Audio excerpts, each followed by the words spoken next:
and overture from Puffy. I don't believe he really wants her back. I believe he probably treated her at some particular point of possession like a. Katt Williams has resurfaced with fresh allegations against Diddy, claiming the mogul put a hit out on Wendy Williams back in the 90s. Allegedly, Diddy sought retaliation after Wendy exposed him. Despite Wendy's fame for spilling tea, Diddy believed she crossed a line. Their feud has persisted over the years, even after attempts at reconciliation. According to Katt, Diddy has been relentless, continuing to target Wendy long after she ceased discussing him. These claims shed light on Diddy's alleged shady dealings and his ability to evade consequences. Katt shows no signs of slowing down in exposing Diddy's purported misdeeds, highlighting the seriousness of the situation. Radio personality once upon a time. Her name was Wendy Williams, and she was practically escape for talking about sex. And now Katt Williams has resurfaced with shocking claims about Diddy's alleged involvement in Wendy Williams' current situation. Their tumultuous relationship dates back decades, characterized by beef and tension. Despite attempts to reconcile publicly, Katt suggests Wendy harbors a long-standing grudge against Diddy, fueled by past grievances. The feud reportedly began when Diddy, at the height of his Bad Boy Records fame, clashed with Wendy, then a radio host at Hot 97. Wendy's outspoken opinions about Diddy and his artists didn't sit well with the mogul. Allegedly, Diddy not only got Wendy fired but also jeopardized her safety by sending people after her. This animosity escalated when Wendy criticized Diddy's artists on air, prompting retaliation from him. Rather than resolving the conflict diplomatically, Diddy allegedly resorted to aggressive tactics. According to Katt, Diddy orchestrated an attack on Wendy by his girl group, Total, as a form of retaliation. Despite their attempts to make amends over the years, the underlying tensions have persisted, culminating in Katt's recent revelations. The situation underscores the complexities of fame and power dynamics in the entertainment industry, where grudges can endure for decades. Katt's disclosures have reignited interest in the long-standing feud between Wendy Williams and Diddy, shedding light on the darker side of celebrity conflicts. Remember, I got off the air one day, and the Total bitches were downstairs waiting, and everybody upstairs at the radio station is looking down, egging it on, waiting for something to go down. I wasn't yet married. My knight in shining armor screeched up in his car just out of nowhere. I didn't even know what was about to happen. Skell hiding like a girl.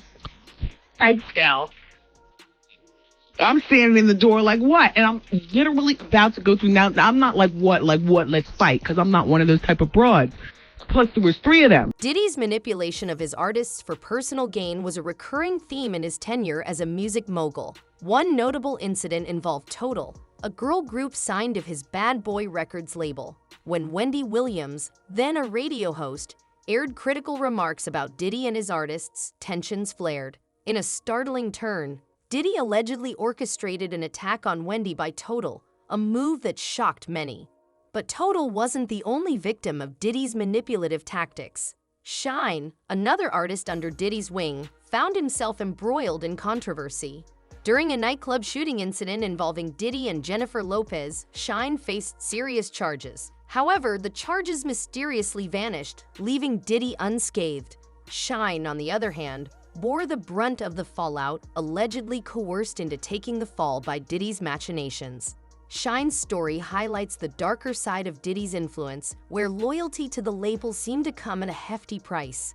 Despite Diddy's public apologies to Shine, the damage was done.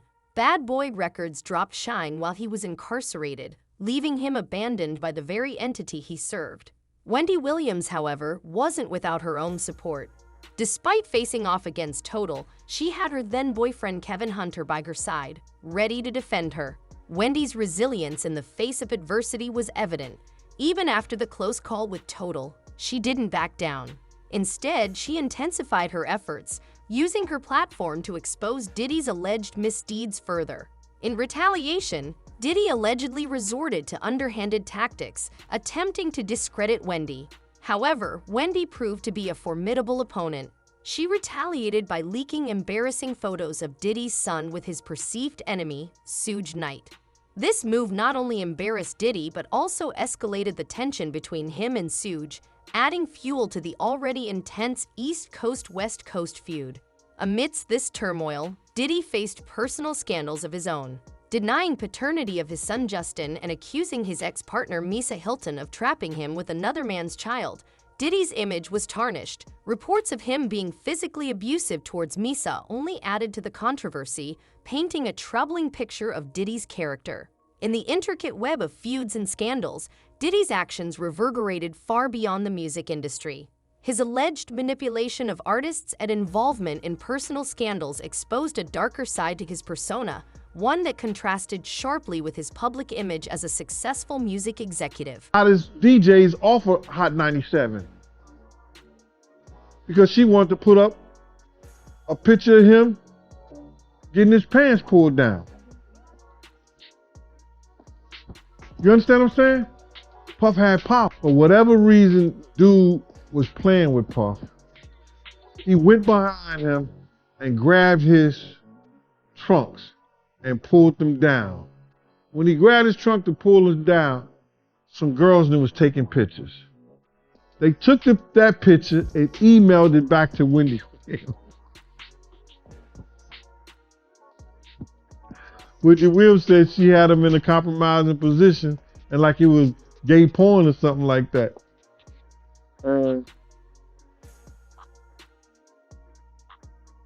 She was going to put it out. So they stopped her from putting it out. Diddy's reaction to Wendy's revelations about his personal life was swift and aggressive. Wendy's disclosure of a potentially damaging photo involving Diddy's son and Suge Knight hinted at even more damaging evidence in her possession. In the 1990s, any hint of a rapper's sexuality could be career-ending, a risk Diddy couldn't afford.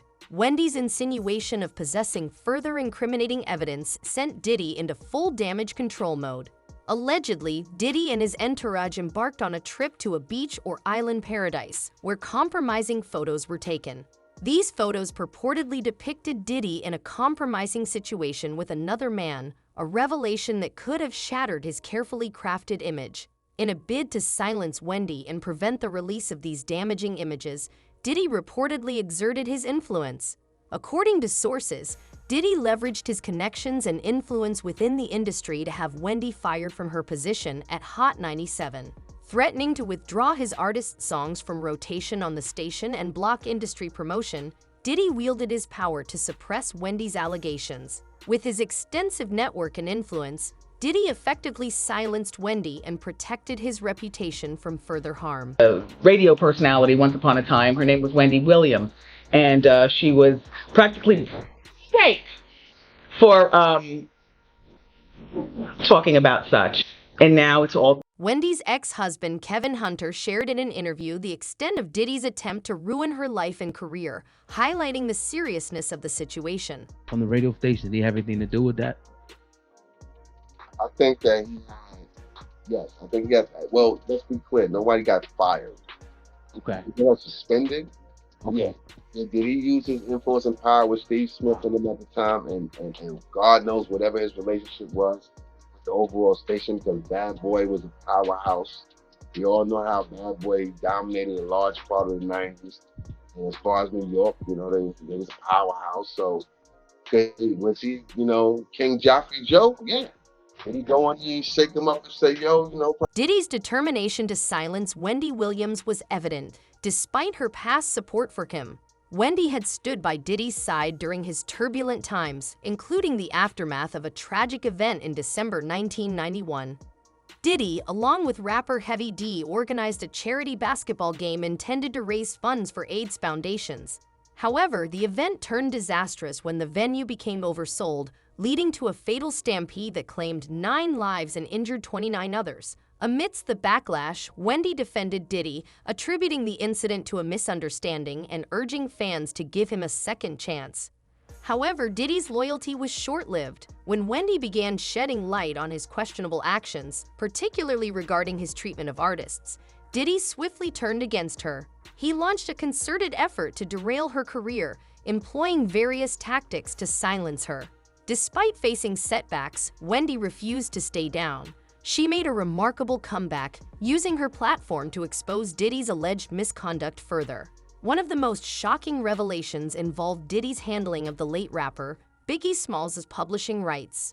Reportedly, Diddy took advantage of Biggie's rising stardom, promising to honor his wishes for full control over his masters. However, Diddy allegedly deceived Biggie in assigning documents that transferred some of his publishing rights to Diddy himself. Even after Biggie's passing, Diddy retained control of these masters, effectively depriving Biggie's estate of rightful ownership.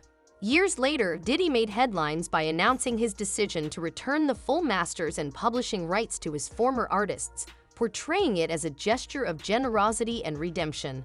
However, reports suggest that this move was not entirely altruistic.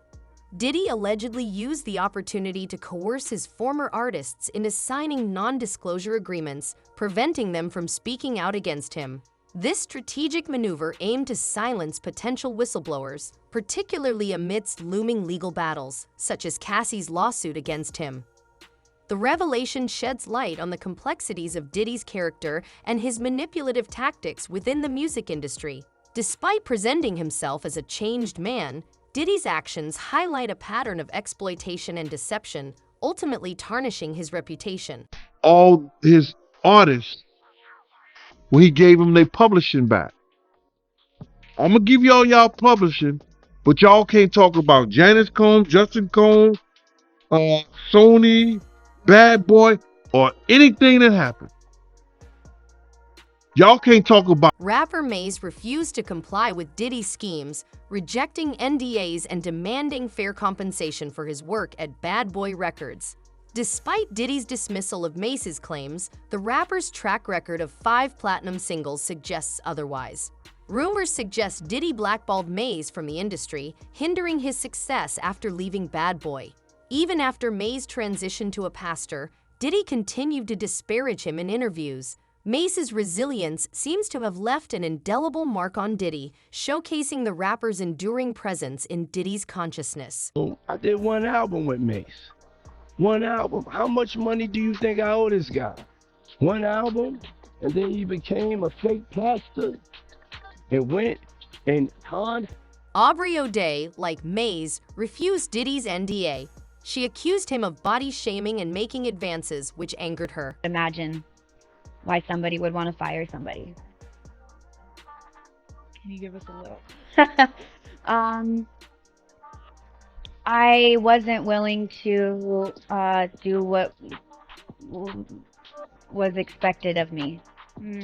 Not talent-wise, but in other areas. And were other girls doing? I was the only one that was in those types of positions. Had I not been trained under Diddy, he was the hardest person that you can work for, and it was torture. And not the work part of it, but the other stuff. Mind games, like just all the girls were so diverse. Jane D corroborated Aubrey O'Day's claims, stating he heard Diddy discussing plans to exploit his female singers. Heard him, and I'm giving you this, Aubrey. He stood up there and he said, in front of a lot of people, we were in the studio, and I said something to him and walked out the studio. He said, yo, I'm gonna drug their ass off and pick them out and pimp them out to my nigga. He said, I'm gonna drug them out. I'm gonna get them all on drugs, and I'm gonna pimp their ass out to my nigga. I was like, there's somebody kid. The mounting evidence supporting Cassie's lawsuit against Diddy suggests she wasn't fabricating claims. Wendy Williams, renowned for her insight, hinted at the tumult behind Cassie and Diddy's breakup. Diddy's public plea for Cassie's return, adored with Michael Jackson's song, initially seemed romantic. However, Wendy saw through the facade, suggesting Diddy's controlling behavior towards Cassie. Indeed, Cassie's lawsuit detailed disturbing incidents of Diddy's relentless pursuit, even after she attempted to escape him.